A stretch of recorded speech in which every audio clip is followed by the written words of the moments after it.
மத்தேயு எழுதிய நற்செய்தி அதிகாரம் 28 இறை வசனங்கள் 8 முதல் 15 முடிய. அவர்களும் கல்லறையை விட்டு விரைவாக புறப்பட்டு சென்றார்கள். அவர்கள் அச்சமுற்றாலும் அதே வேளையில் பெருமகிழ்ச்சியுற்றவர்களாய் அவருடைய சீடருக்கு அறிவிக்க ஓடினார்கள். திடீரென்று இயேசு அவர்களை எதிர்கொண்டு வந்து வாழ்த்தினார்.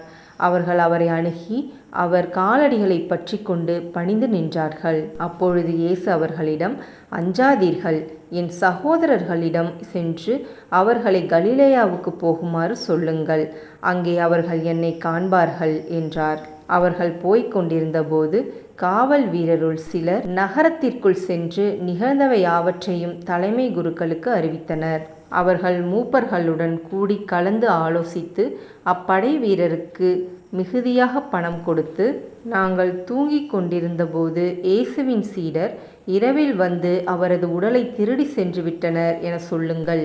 ஆளுநர் இதை கேள்வியுற்றால் நாங்கள் அவரை நம்பச் செய்து நீங்கள் தொல்லைக்கு உள்ளாகாதபடி பார்த்து கொள்வோம் என்று அவர்களிடம் கூறினார்கள். அவர்களும் பணத்தை பெற்றுக்கொண்டு தங்களுக்கு அவர்கள் சொல்லிக் கொடுத்தவாறே செய்தார்கள். இந்நாள் வரை இந்த வதந்தி யூதரிடையே பரவியிருக்கிறது.